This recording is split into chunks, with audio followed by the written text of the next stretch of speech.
So before I get into the meat of this video, I was scheduled to go to the Motion City Soundtrack concert. It was their 17-year anniversary tour for Commit This to Memory.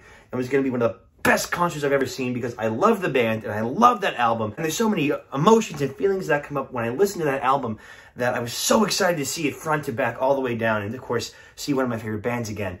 Due to COVID restrictions, unfortunately, it had to get pushed back. You know, I really do hope that everyone from the group is okay and healthy and taking care of themselves and making sure that they and their crew and everyone is okay. It really sucks. They had one show and they also had to get canceled because of COVID. And honestly, if the tour was going to happen, I probably would have missed it, sad to say, since I did spend a little bit on VIP tickets and I would really like to use them. And of course, I sincerely hope that everyone is doing okay from Motion City Soundtrack. You know, as one of your fans, I'm more than happy to wait to the 18-year anniversary of Commit This to Memory. That's perfectly fine. So I just wanted to kind of get that out there before I started going into the meat of the video. Yesterday, it was brought to my attention that a tour called When We Were Young started listing. And I thought the poster was a scam at first. It's suspicious because it smacks like 50 fucking punk rock bands. You know, we have My Chemical Romance, Avril Lavigne, A Day to Remember, Sleeping with Sirens. I can't even name. I don't even know all of them, and I know a good number. And it's this list, this huge list of these bands, and I'm looking. I'm like, oh, this has got to be fucking fake. So I did a little investigative work, and lo and behold, they're selling it. They are selling tickets to this concert, which to me looks like the best concert on the face of this earth. And I wanted to make this video to kind of talk about some of the things that I think people should be aware of before they decide to go ahead and purchase it. Now, don't get me wrong. If you want to go to this concert, more power to you.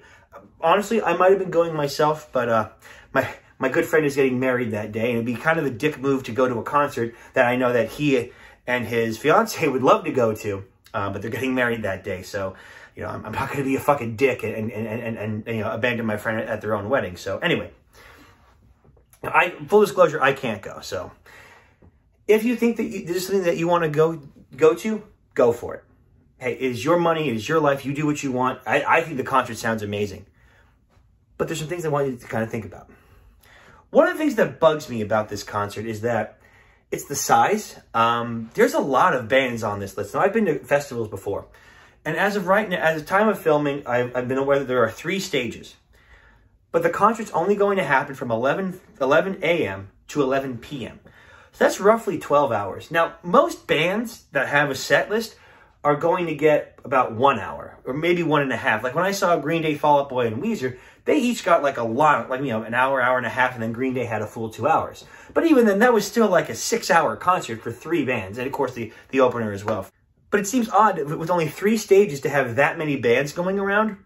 It seems kind of fishy. Like, what, they're only going to get like, what, a half hour for a set for all of these bands? Something seems weird about that. Then I looked into it, and it's only happening in one day in one location, which is someplace in Las Vegas, Nevada, and like the desert, I guess, for like, you know, a big open space. That seems kind of weird. You know, you would think that a tour of this magnitude would have like more than one date. That seems kind of fishy. Then I realized that, oh, this is done by Live Nation. And if you don't know, Live Nation is the company that ran that Astroworld concert with Travis Scott, where all those people were unfortunately killed during the events of what happened at that concert. And that kind of raises some red flags to me. Tickets are, you know, like about 200 something bucks, which makes sense for all those bands. But the time frame doesn't quite add up to me. It doesn't seem like you could have that many bands perform on 3 stages in 12 hours. Or at least you wouldn't get to see the bands that you want. It feels to me like it should have been like a 3-day festival and have all of these bands appearing, you know, have different bands headlining each night. And then if you wanted to end with My Chemical Romance, oh, could you imagine? When I see, after the events of what happened with Astroworld, I've kind of become skeptical when I see things that sound too good to be true. This is getting a lot of buzz, not just online, but on, you know, Facebook and Instagram and social media. People are talking about it. And you know what else got blown out of proportion? The Fyre Festival. Remember the Fyre Festival? The greatest concert to happen in the world, and that didn't happen because it was basically a scam run by this guy who just kept digging himself deeper and deeper and deeper. I'm getting Fyre Festival vibes. I'm not saying that this is illegitimate. I did see a post, multiple posts from My Chemical Romance saying that they are confirmed for this. But I haven't seen confirmations from all the bands that I know that are going. If you think this is a concert you want to go to, fuck, dude, it looks amazing. Think about it. Having all those bands in one place with all the, emo and punk rock music where we could scream and yell and get our feelings out. Like, fuck, that sounds amazing. But I think it sounds too good to be true. Live Nation is notorious for having their health hazards, Astroworld, and looking at the website, there are no COVID guidelines. The guidelines are basically enter at your own risk. So what that tells me is that this could be a danger. It could be a danger to you. It could be a danger to anyone that you're with. I mean, hell, you could have COVID and contract it to all those people by accident. You not even know. If it happens and it turns out to be the greatest fucking concert, fantastic. I am so glad that everyone who gets to go goes and gets to enjoy it. I love concerts myself. I talk about so many here. I love concerts. I love the experience. I love the chance to see all of these bands live. But all I'll say is that think about it, be a little cautious. I would wait until some more information comes out until I would make a decision like that. Tickets are fucking pricey. Plus, you got to go out to Nevada. So all the people like me on the East Coast, that means we got to either drive, or we got to hop on a plane to go all the way over to Nevada for this concert, which is fine. Sometimes you got to travel to go to these kinds of things. And I really don't want to see people get hurt like they did in Astroworld. I don't want to see people get scammed like they did with Fyre Festival. And I don't want, this group, the angsty punk rock generation, I don't want us to get screwed over and get scammed because of it. Kind of end my skeptical video here on a couple of points. Remember, the first rule of a mosh pit, if someone falls down, you fucking pick them up. 2, I would recommend to be vaccinated and boosted, and any additional boosters coming out, get them. If you're going to go, get it. And 3, I would say wear a mask. I know it's a little uncomfortable and for a long period of time, and I know that it's not 100% guaranteed, but I think that there has to be some sort of safety precautions that us as the fans have to take responsibility for. Don't get me wrong, Live Nation should 100% be having guidelines and rules.